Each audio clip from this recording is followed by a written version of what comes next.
Sarden kalenganku dari makanan tanggal tua sampai jadi hidangan rasa sultan. Tapi si sarden ini nggak jomblo, dia punya teman namanya Kentang.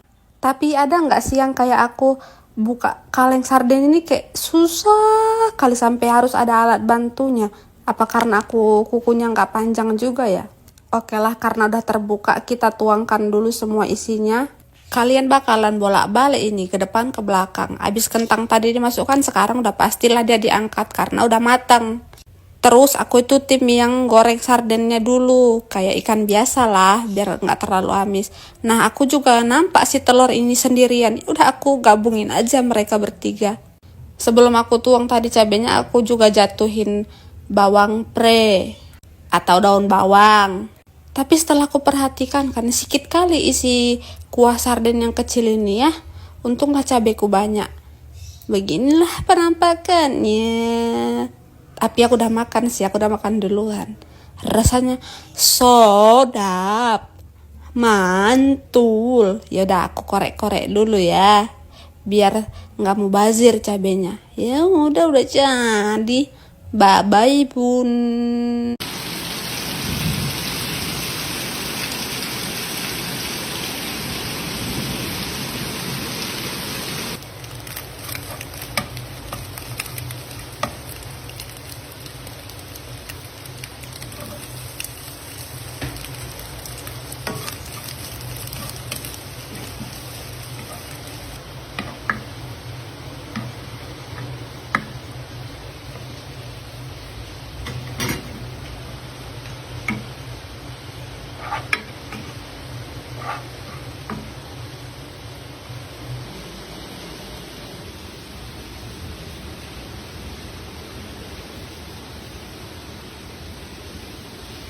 Halo.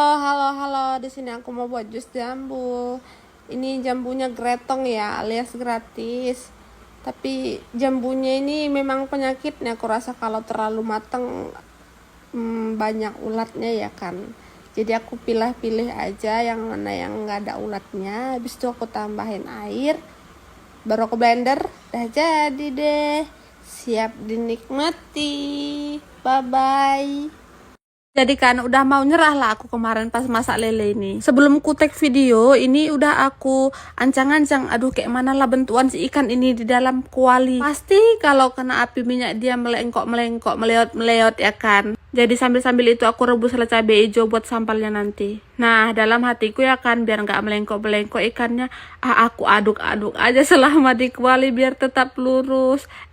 Rupanya ikannya hancur. Ya udahlah ya kan, kita tinggalkan aja lah topik itu. Di sini aku mau numis cabe buat si pepaya mudanya. Karena teman ikan lele itu aku mau bikin sayur tumis pepaya muda. Bau langu bumbunya udah hilang, baru dia ada layakan bun, biar terasa semua bumbunya ke setiap bagian pepaya mudanya. Macam biasa kalau cabai udah masak itu aku dinginin dulu kan biar tetap gurih, apalagi ini ikan lele yang gampang lembek, benyek, berlendir gitu kan.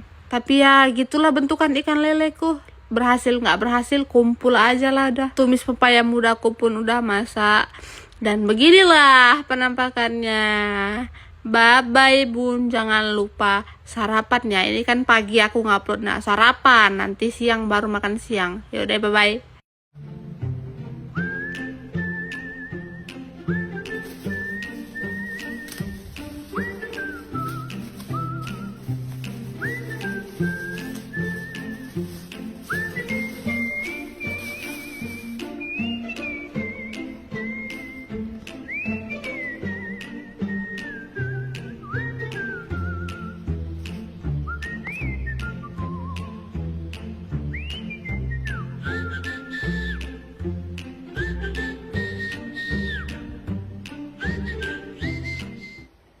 Gimana bun? Gak terasa udah Rabu aja, tapi aktivitas masak tetap berjalan. Oke, today Pak Su merequest daging tanpa tulang, yaitu terong.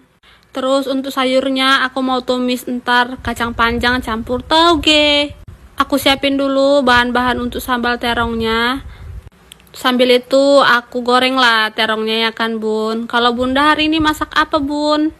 Pusing gak sih muter-muter otak terus tiap hari mau masak apa, seleranya apa, ya kan? Ujung-ujungnya itu lagi. Teman si terong tadi aku kasih udang kecepe. Kalau di Medan namanya udang kecepe, tapi kalau di sini aku nggak tahu udang apa.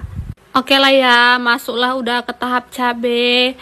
Terus di sini aku mau nambahin ikan sisa semalam, kan sayang ya kan kalau dibuang bazir. Jadi aduk-aduk aja lah semua jadi satu. Enak juga nya itu, tertelan juga nya itu. Oke, plating ke mangkok imut nan lucu. Ini aku udah masuk ke tahap menumisnya, bawang merah, bawang putih masuk sama cabe. Nah ini biar ada nanti aroma-aromanya aku taruh bekas-bekas cabe, bekas si sambal tadi. Sayur-sayur udah masuk juga, tinggal tunggu sampai layu. Udah deh, udah masak. Ya udah ya bun, mau makan dulu. Udah lapar. Bye-bye. Masak sambal ikan, bubur daun ubi, dan kata suami, mantap. Oke, yang pertama cemplung ke dalam minyak panas adalah tempe. Sambil nunggu tempenya matang, aku mau marinasi dulu ikannya pakai jeruk nipis biar nggak bau amis. Selesai itu udah matang pula lah tempe ya kan. Masuk pula lah ikan, terus itu aku lagi ngeratain tepung yang di dalam minyak kan biar supaya nggak meletak-meletup. Ikan pun udah matang, udah garing. Masuklah cabe, bukan yang bonceng 3, itu cabe-cabean. Sambil nunggu matang cabe, ku apain dulu lah daun ubi ini ya. Kayak gini nih daun ubinya tadi yang jadi bubur. Balik lagi ke cabe, balik lagi ke daun ubi. Ini penyebabnya karena aku chopper. Jadi trauma aku masak daun ubi. Kayaknya ini terakhir kali lah aku masak daun ubi tumbuk. Persis kayak bubur. Tolong jangan dihujat ya. Walaupun bentukannya nggak meyakinkan, tetaplah aku kasih aromatik. Kecombrang karena nggak dapat rimbang di sini. Nah, cabai pun tadi udah masakkan, terus udah dingin juga. Aduk-aduklah semuanya. Sebenarnya aku bilang nggak usah dimakan daun ubinya, kasihan aku lihatnya, tapi dia bilang mantap. Ya udahlah, senang aku. Aku bukan tim yang suka membuang-buangi lauk kalau bersisa sedikit. Kebetulan aku juga punya sisa nasi yang aku taruh di kulkas. Jadi aku mau bikin nasi goreng lah. Apakah ada yang sama kayak aku? Ajaibnya nasi gorengnya ini pasti selalu enak.